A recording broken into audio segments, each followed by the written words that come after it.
shaken or stirred, I suppose we concur.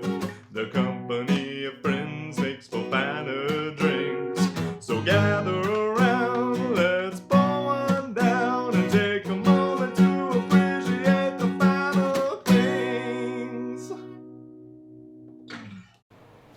Hi everybody, welcome to the very first Baltimore Spirits Company reviews video. This is a new thing. I know we do a lot of Instagram live and live cocktail videos in general.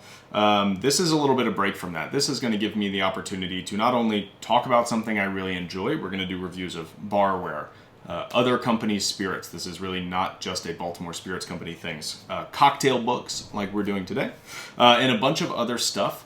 But it's also going to give us an opportunity to do a cocktail that we can do without it being live. So one of the restrictions of our kind of live content was that we had to do drinks where you didn't have to prep anything beforehand or anything like that. You just get the ingredients and we all make it together. This is going to allow us to do things like make simple syrups, make tinctures, do coconut water ice, all sorts of fun stuff that we've really wanted to do for some of our signature drinks and some of the classics that require a little more prep than what we've been doing. So this is going to be that show, a little bit more informative, a little bit more in-depth, a little bit more freedom for everybody. So I would be remiss, this is going on YouTube as well as all our social media channels, so please, if you're watching it on YouTube, it would be a big help for me if you smash that like button and you bang that subscribe bell, or you can just smang the video all together. We would really enjoy it. So, up first, the Dead Rabbit Grocery and Grog Drinks Manual, one of my all-time favorite cocktail books. I won't be doing a lot of reviews of things that I don't really enjoy. There's no reason for me to find out that I don't love something and then waste your time with it. So if you see something on the show, if I'm reviewing a spirit or a book or some barware, rest assured I really like it. And there's a reason I'm starting with this one, because it is really one of my absolute favorite go-tos when I'm looking for inspiration, or if I'm just looking to do something for a party and make a drink that I can count on being amazing. The Dead Rabbit Grocery and Grog Drinks Manual is a high-level book. There is kind of an ebb and flow in the cocktail world where people will value complexity, balance, doesn't matter how long it takes to make a drink, you do what it takes to make the absolute highest level best drink that you can. And then of course, after that happens for a few years or in a few high-level bars, this other thing happens where people want to simplify drinks, have balanced drinks with fewer ingredients, things they can get out faster to the customer. You don't need to wait 20 minutes for every drink, and not everything has to have 4 house-made things in it. Well, the Dead Rabbit book really gears itself towards the former. It has a lot of house-made tinctures, a lot of house-made things, but the drinks are fantastic. And honestly, when you're making things at home, sometimes it's nice to put in the extra effort and make something you can really be proud of. And I really love to do that at home. So a lot of split bases, a lot of multi-ingredient drinks, and a lot of house-made stuff in here. And the drink we're making today will in fact have a little house-made sherbet in there. So this tells the story of Sean Muldoon and Jack McGarry. They were responsible for the bar that won Best Cocktail Bar in the World in Tales of the Cocktail in 2010, and after that they founded a new bar, the Dead Rabbit, in New York. The original was in Belfast, and their New York bar in 2013 won Best New Cocktail Bar in the World at Tales of the Cocktail. So they've won the biggest awards in the world 2 different times. That says something. It was not a mistake. They know what they're doing. This book goes through so many different facets. There's a whole chapter on absinthe cocktails. There's a whole chapter on drinks that were inspired by the medicinal drinks of long ago versus kind of cocktails that were meant to be enjoyed. You've got slings, you've got juleps, you've got cobblers, you've got punches, each in their own section. Each one of them is really as wonderful as the next. They're all really fantastic. I'm excited to share one with you today. So today we are going to be making the Straights Sling out of the Dead Rabbit Drinks Manual. So let's get going. The Straights Sling. Now the Straights Sling is the precursor to the Singapore Sling, which was a variation on the Straights Sling that came a little bit later. This recipe is based on the 1922 print recipe of the Straights Sling, which was the first one ever in print, and the Singapore Sling probably happened very quickly after that. There's a little bit of mix between the two, but no pineapple drink. This is not a Tom Cruise cocktail style Singapore Sling. So what we're going to use. We're going to use lemon juice, Kirsch eau de vie, Hearing cherry liqueur, Genever. Now this is Baltimore Spirits Company Singularity number 3 Genever. I did think about using Shot Tower Gin barreled gin. A lot of Genever was barrel aged, so this would have been an acceptable substitute to Genever, which is what the Dead Rabbit cocktail calls for. But since we actually have a Genever, even though it is a one-off, it is a beautiful spirit, and rarely do we get an opportunity to do a cocktail with it. So we're going to stay true to the recipe, use our Genever. It does exist at the time of this video, so that's what we are going to do. Angostura bitters, Benedictine, rhubarb soda, and lemon sherbet. You don't have lemon sherbet? Well, I made it myself, because the book teaches you how. So I guess the first thing we should do is make some lemon sherbet. The sherbet. We're going to start by doing an oleo saccharum. We're going to need 4 lemons and 12 ounces of lemon juice by the end of this. And the first thing we're going to do is peel the lemons. Now you can use a microplane grater or a vegetable peeler, which is what I'll be using. The important thing is to get as little of the white pith as possible. You just want the peel, and we need 4 lemons worth of peel into our bowl.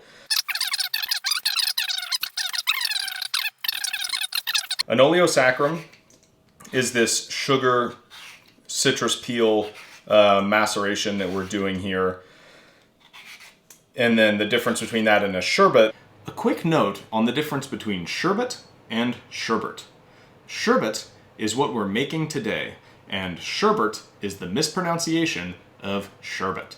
As the sherbet adds back in the juice and it gets it to be a little more complex. It's just a slightly more developed oleo saccharum, and not every cocktail is going to call for it, but this one does. Now we're making more than you would just need for this single cocktail, but it will keep for about a week in the fridge. So it gives you an opportunity to make a bunch of them, especially if you're having a party or something. So once you've got 4 lemons peeled into your bowl, we're going to add 1.5 cups of white sugar to the bowl. And we are going to muddle. You can use a wooden spoon, you can use a potato masher if that's what you have. I like my little cocktail muddler here. I'm gonna mix up our peels. And then we're gonna muddle. Now you wanna do this for about 5 minutes. I'll do a cut so y'all don't have to watch me do the whole thing here. But the idea is to bruise all of the lemon peels, get the natural oils, the citrus oils that are in the peels into the sugar. You'll start seeing the oils come out. You'll start seeing the sugar get a little wet, and that's the idea. You want to make sure you bruise all of the lemon peels. So I'll do this for about 5 minutes, and I'll see you in 5. Okay, so these are very muddled. We are going to let this sit for 30 minutes to let all the oils really bleed out of the lemon peel. And after 30 minutes, we'll come back and finish up this syrup. It's been about 30 minutes. I've taken the liberty of juicing my lemons to get 12 ounces of lemon juice. My oleo saccharum looks wonderful. The sugar is all wet from the lemon peel. So first thing I'm going to do, turn on my little stovetop here to a medium-low heat. You don't want to boil this, so you want to kind of make sure you're pretty gentle with the heat. I'm going to stir around my oleo saccharum, make sure I pick up any outstanding oils that are sitting around on the bowl or anything like that. And then everything goes into my pot. And get all of the good stuff in there. Okay. 12 ounces of lemon juice go in with it. Beautiful. And then we're just going to stir over low heat to make sure everything dissolves. And as soon as it is dissolved, then we are in good shape.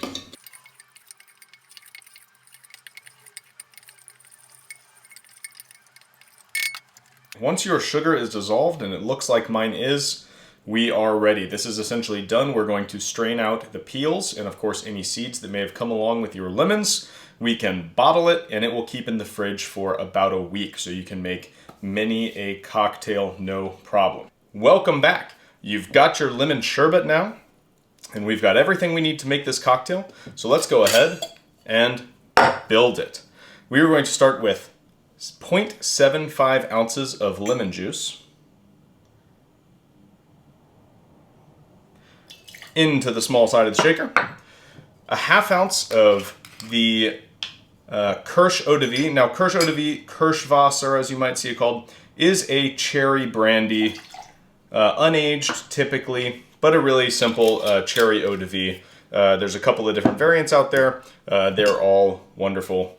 The Hearing Cherry Liqueur gives it a little extra depth. This is the blend of the Singapore Sling and the Straights Sling. The Straights Sling would have been drier with just the Eau de Vie. The Singapore Sling would have used the liqueur. We are doing a blend of both a la Dead Rabbit, so we are going to use the liqueur as well. A half ounce of that as well. We are going to use 1.5 ounce of the Genever. Now this is the base of the spirit, so we're going to use more. 1 ounce and an extra half. Wonderful. 3 shakes of Angostura bitters. Now, the Dead Rabbit book, Dead Rabbit, the bar, actually makes their own brand of bitters, which they call for either their own brand of bitters or Angostura bitters. Angostura bitters you can find all over the place, so that's what I'm using. I don't have access to the Dead Rabbit bitters as well, but they mention it as the correct substitute as well. Benedictine here, another half ounce pour.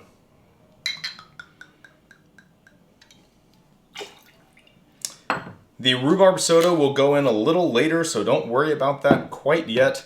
Your house-made lemon sherbet going in. Half ounce of that as well. That is going to give it a lot of citrus depth. If you made this yourself, you kind of understand already, if you took a sip of it, how much goes into that. We're going to shake this over ice. I like to build the drink in the small side and then put my ice in the large side here. Pour it all in. Quick shake until it's ice cold. That ought to do it. That ought to do it. All right, and we're going to pour this over ice. Now I'm a little curious whether my cup size here, it is supposed to be a tall drink, is large enough for this, so I'm going to kind of hold off on really topping it up on ice. We're going to strain. Now you can strain this through a cocoa strainer or a mesh bag. I do have a double strainer, so that ought to do it and kind of get most of the ice chips out here. All right, that is going to be pretty great.